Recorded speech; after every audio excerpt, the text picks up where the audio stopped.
కోటప్పకొండ చాలా చాలా ఆశ్చర్యకరమైనటువంటి క్షేత్రం. కోటప్పకొండ మీద పరమశివుడు ఉంటాడు. ఆ పరమశివుడు అక్కడ దక్షిణామూర్తి స్వరూపంతో ఉంటాడు. దక్షిణామూర్తి స్వరూపంతో ఉన్నటువంటి పరమశివలింగం ఉన్న ఏకైక క్షేత్రం బహుశः కొండ మీద నాకు తెలుసున్నంత వరకు ఆంధ్రదేశంలో కోటప్పకొండ ఒక్కటే. ఆ కోటప్పకొండకున్న గమ్మత్తు ఏమిటో తెలుసా అండి? ఒక గొల్లభామకి పరమశివుడిచ్చిన వరం, ఎన్నడూ కాకి వాలదు. ఆ కొండంతటి మీద పగలు కాదు రాత్రి కాదు ఎన్నడూ ఒక్క కాకి మీకు కనపడదు. కొండ ఎక్కుతుంటే బోల్డని కాకులు కనపడతాయి. మీరు వెళ్ళేటప్పుడే చూడండి. మీరు కొండ ఎక్కుతారు కాబట్టి కోటప్పకొండ ఎక్కేటప్పుడు చూడండి. కోటప్పకొండ కింద బోల్డని కాకులు ఉంటాయి. కోటప్పకొండ ఎక్కడం మొదలెట్టినప్పటి నుంచి చూడండి, ఒక్క కాకి అంటే ఒక్క కాకి మీకు ఆ కొండ మీద వాలదు. ఎక్కడ ఓ చెట్టు మీద రాతి మీద వాలదు. కారణం, ఒక గొల్లభామ రోజు అక్కడ ఉన్నటువంటి శివుడికి తీసుకొచ్చి అన్నం పెడుతుండేది, పెరుగు అవిని. ఆయన తింటుండేవాడు. నువ్వు ఊళ్ళోకి రా అంటుండేది ఆవిడ. అంటే ఆయన నవ్వేసి ఊడుకునేవాడు. దక్షిణామూర్తి ఆయన నిశ్శబ్దంగా ఉండేవారు. ఆవిడ ఒకరోజు తీసుకొస్తూ చల్లకుండా తీసుకొచ్చి అక్కడ పెట్టింది. పెట్టి కూర్చుంది బడలికకి. కూర్చుంటే ఒక కాకి వచ్చి వాలితే ఆ పెరుగు కుండ కింద పడిపోయింది. అయ్యయ్యయ్యో, పైనున్న పెద్ద ఆయనకి పెరుగు పట్టుకెడుతున్నాను, ఈ దిక్కుమాలిన కాకి వాలి పెరుగంతా కింద పడిపోయిందని బాధపడింది. బాధపడితే పరమశివుడు వృద్ధ బ్రాహ్మణ రూపంలో కిందకొస్తున్నవాడిగా కనపడి, నీకు వరం ఇస్తున్నాను, ఇక మీద ఎన్నడూ ఈ కొండ మీద కాకులు వాలవన్నాడు. అంటే అంత చిన్న కోరికతో సహా తీర్చేశాడు అక్కడ. ఆ కోటప్పకొండ గురించి పెద్దలు ఏం చెప్తారంటే, అక్కడికి వెళ్ళి కానీ ఈశ్వరుణ్ణి సేవిస్తే జాతకంలో గురుబలం పెరుగుతుందని చెప్తారు.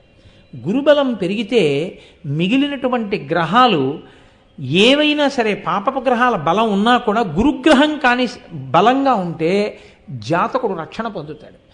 గురుగ్రహం అనుగ్రహం పొందాలంటే కోటప్పకొండ వెళ్ళి సేవించమని చెప్తారు.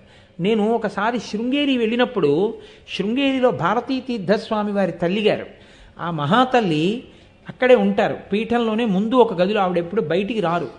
ఆ తల్లి దగ్గరికి నేను వెళ్ళి ఒక మాట అడిగాను, అమ్మ జగద్గురువు కదా, మహానుభావుడు శంకరాచార్యులు వారు అధిష్ఠించినటువంటి పీఠం, శంకరాచార్యుల వారు ప్రతిష్ఠించిన పీఠం, అటువంటి పీఠానికి పీఠాధిపత్యం వహించేటటువంటి వ్యక్తి మీ కడుపున పుట్టడం అంటే మాటలు కాదు.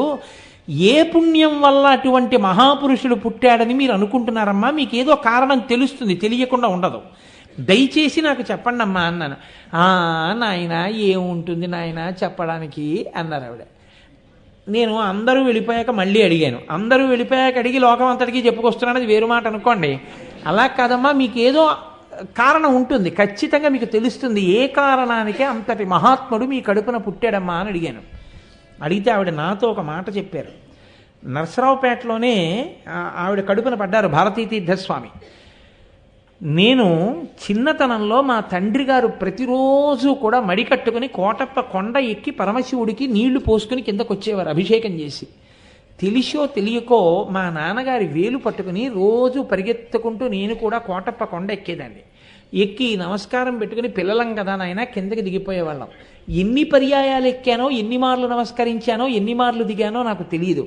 కానీ ఏ దక్షిణామూర్తి స్వరూపం జ్ఞానమూర్తి అక్కడ ఉన్నాడో, ఆ జ్ఞానమూర్తి సేవకి అన్ని మాటలు కొండెక్కిన ఫలితమేమో, అంతటి మహాజ్ఞాని, అన్ని వేదములు చదువుకున్నవాడు, అన్ని ఉపనిషత్తులు చదువుకున్నవాడు, శంకరాచార్యుల వారి చేత ప్రతిష్ఠింపబడిన పీఠానికి పీఠాధిపత్యం వహించగలిగినటువంటి మహాపురుషుడు నా కడుపున పుట్టడానికి కారణం అదే అయి ఉంటుంది అని చెప్పారు. కోటప్పకొండ అంత ప్రఖ్యాతమైనటువంటి క్షేత్రం, మీరు చూసి తీరాలి. అవ్యాజమైనటువంటి ప్రశాంతత ఎంత గొప్పగా ఉంటుందో కోటప్పకొండ. ఎక్కడెక్కడి వాటికో పెడతాం, ఇక్కడే ఉన్న అంత మహాత్మ్యం కలిగినటువంటి క్షేత్రాలని మనం వదిలిపెట్టేస్తుంటాం. అటువంటి కోటప్పకొండ దర్శనం చేస్తారు. మీకు నేను ఇంకొక మాట చెప్తున్నా. శృంగేరి పీఠాధిపత్యం స్వీకరించడానికి ముందు భారతీ తీర్థస్వామి వారు వైరాగ్యంతో అక్కడికే వచ్చి కూర్చుని ఎప్పుడు వేద పాఠాలు చదువుకుంటుండేవారు. ఆయనతో పాటు వేదం చదువుకున్న సహాధ్యాయి ఒక ఆయన ఇప్పటికీ కోటప్పకొండలో అర్చకత్వం చేస్తున్నారు.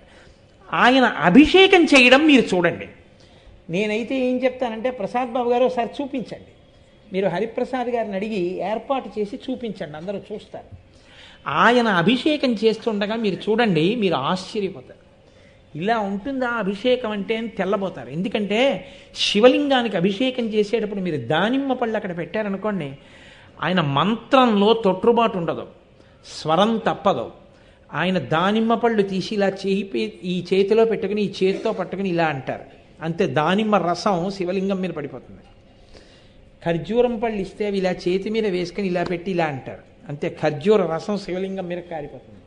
బిందెలెత్తి నీళ్లు పోసి మంత్రం సుస్వరం, స్వరం కూడా తప్పరు.